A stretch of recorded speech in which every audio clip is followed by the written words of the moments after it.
My grandson David faced his inaugural winter this year, marked by a record cold day according to the weather report.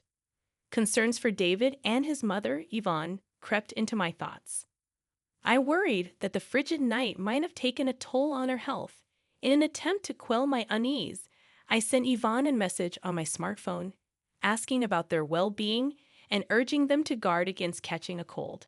Despite my efforts, there was no response, not even a read receipt. Yvonne had always been responsible, so her silence raised my anxiety. After an hour of futile waiting, I tried calling, but my attempts proved fruitless. Realizing this was no trivial matter, a sense of urgency overcame me. I hastily donned a thick jumper and rushed to drive to my son's family apartment. However, when I rang the intercom, there was no response.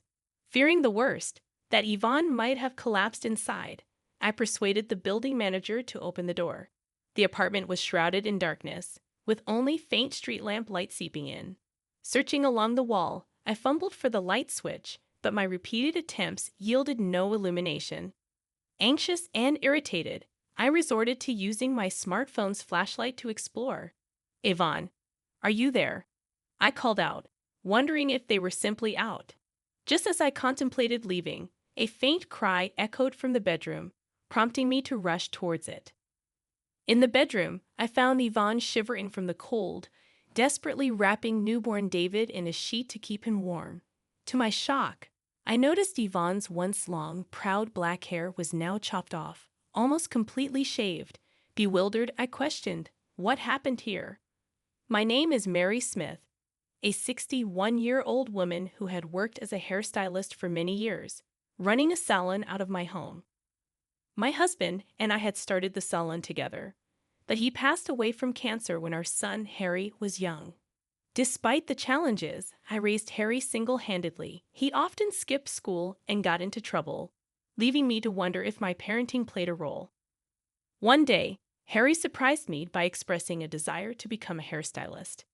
Initially shocked, I decided to support him in this newfound interest. After graduating from cosmetology school, Harry became an apprentice at a senior salon, where he met Yvonne.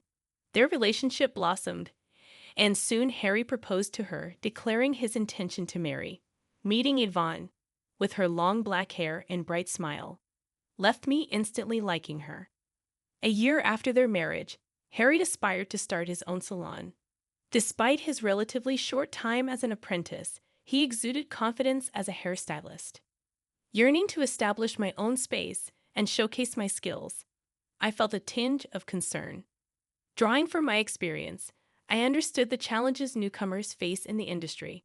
However, I couldn't dismiss the earnestness in Harry's eyes as he spoke about his dream. Curious about his financial standing, I inquired about his savings.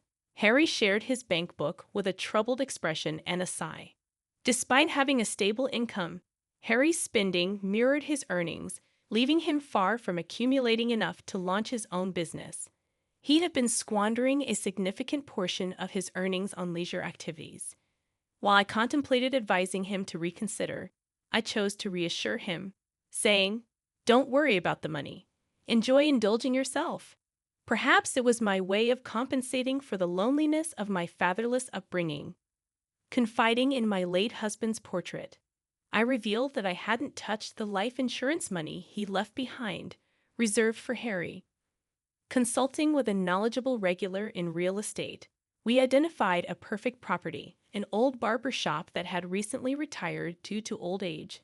Another regular offered her husband's assistance during the renovation, and with my son, who was studying architecture, home for the summer break, we got the construction underway.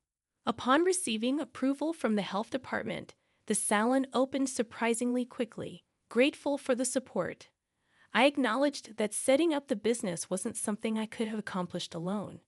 Handing Harry the bank book containing the remaining inheritance, I emphasized its purpose for his business expenses. With more than half the funds remaining, I urged him not to waste it.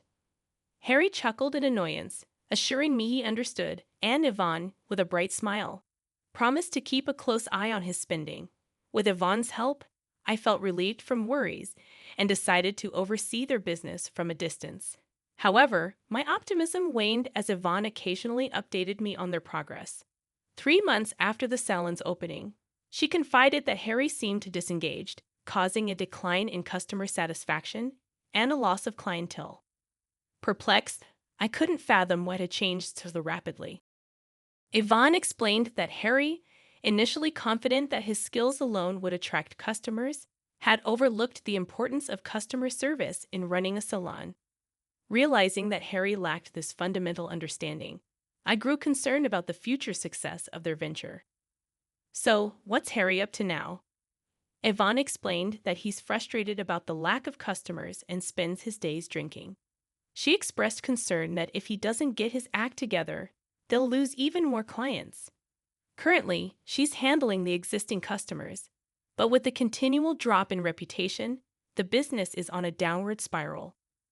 Listening to Yvonne's worries, I felt a similar sense of despair. Promising to address the issue, I assured her that I would have a serious talk with Harry the next time I saw him.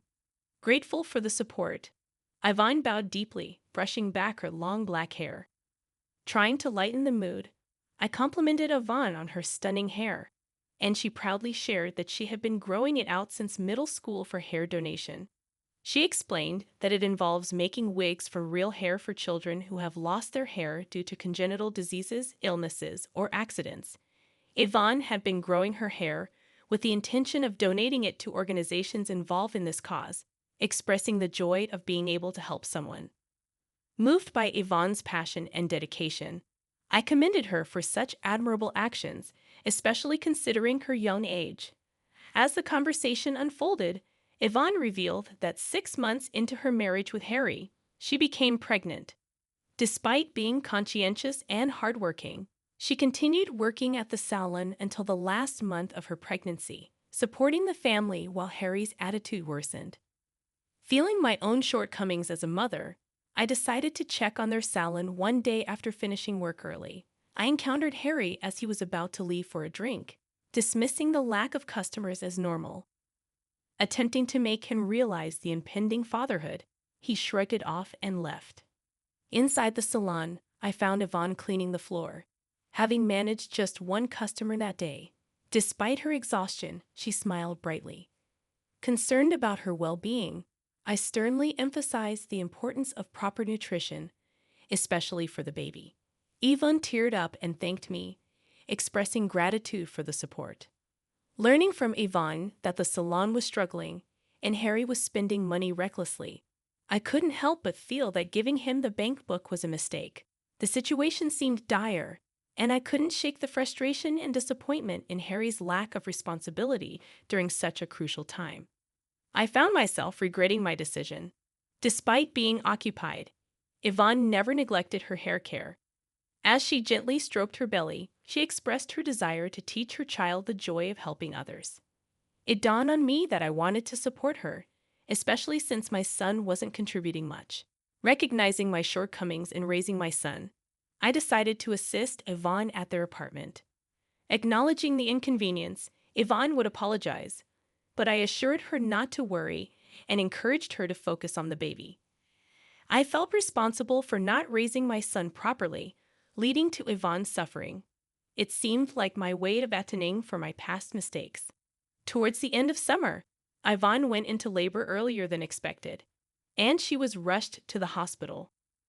Unfortunately, Harry was nowhere to be found, unreachable despite my attempts to contact him. I sent messages, but there were no replies, not even read receipts. It left me bewildered about his whereabouts during such a crucial time. With Yvonne's parents no longer around, I became the sole person there for her. I reassured Yvonne during the challenging childbirth, providing encouragement as she bravely faced the process. After a long and difficult labor, the sound of the baby's cries overwhelmed me. He's born. You did it, Yvonne. I was moved to tears, but Harry, who should have been present, never showed up. Meanwhile, my grandson David was experiencing his first winter, and the weather report indicated a record cold day. Concerned about Yvonne and newborn David, I sent a message that night, but there was no response, hastening my worry. After attempting to call without success, I decided to visit their apartment immediately. Upon arrival, the place was shrouded in darkness. Considering the possibility of a family trip, I rang the intercom, but there was no response. Fearing for Yvonne's well-being, I asked the building manager to open the door. The apartment was dark, and my attempts to turn on the lights proved futile. Using my smartphone's flashlight, I called out to Yvonne in the living room, receiving no response. As I was about to leave, a faint cry of a baby reached my ears from the bedroom. Rushing towards the sound, I discovered Yvonne shivering from the cold, wrapping newborn David in a sheet. To my shock, her once long, proud black hair had been roughly cut off, and her eyes, red and swollen from crying, looked at me helplessly. Overwhelmed, I exclaimed, "This is terrible. How did this happen?" I removed my jumper and draped it over Yvonne. Assuring her, I said, "It's okay now. Just tell me what happened, as much as you can." Yvonne began to speak slowly, revealing that Harry continued his daily escapades even after David was born. Financial struggles escalated, leading to an inability to pay the electric bill.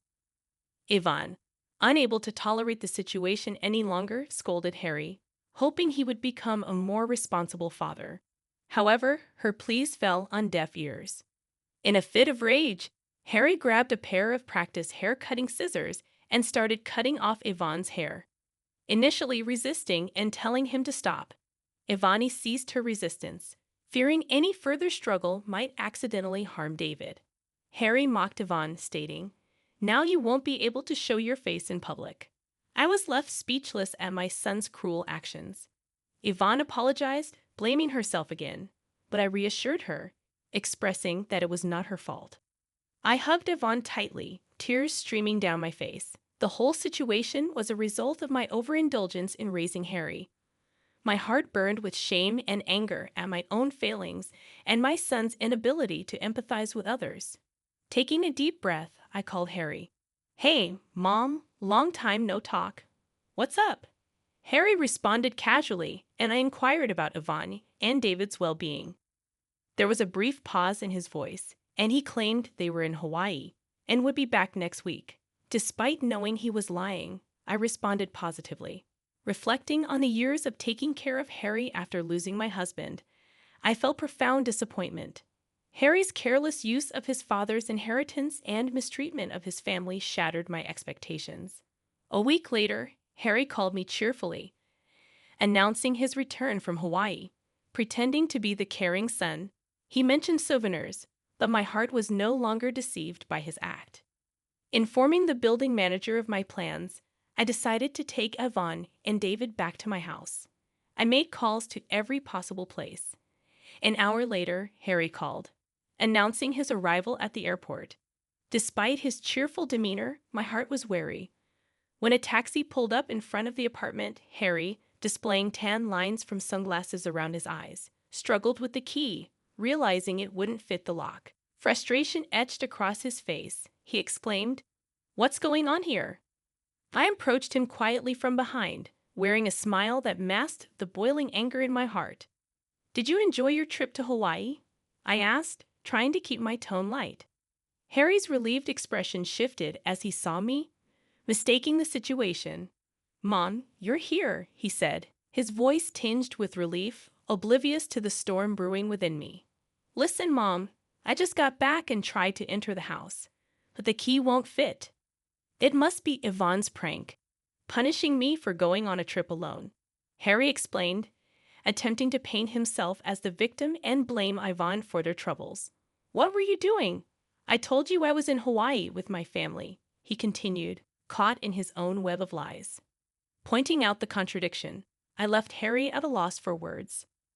"You really had the nerve to lie about taking a family trip to Hawaii," I said, my disappointment palpable. Yvonne had been left behind, shivering in the cold with David, while Harry indulged in his own desires. To think she cherished her long hair, and you just cut it off mercilessly. "Don't you feel any remorse as a human being?" I questioned, my voice heavy with emotion. But Harry showed no signs of remorse, only theatrics about the cold and his desire to enter the house. It was then that I dropped the bombshell. I had canceled the lease on the apartment. Harry protested, but the truth was, he had no right to complain. Taking him to a nearby coffee shop to talk further, Harry sat silently, his pale face betraying his inner turmoil. Eventually, he confessed his selfish reasoning, admitting to his reckless spending and empty promises. I shattered his illusions, telling him I had already sold the salon and the equipment, leaving him with nothing to reclaim. His protests fell on deaf ears as I calmly left the coffee shop, leaving him to face the consequences of his actions. In the following month, Harry's life spiraled further downward. His pleas for help were met with cold shoulders, and he faced legal repercussions for his reckless behavior. As for Yvonne and David, they found solace in our salon. Yvonne, regaining her strength, filed for divorce and threw herself into her work. With David's cheerful presence, the salon blossomed, attracting more customers drawn to Yvonne's warmth. Though the pain caused by Harry's actions lingers, we find solace in the smiles that now fill our salon. And in a quiet corner, David sleeps peacefully, his innocence a reminder of the brighter future ahead.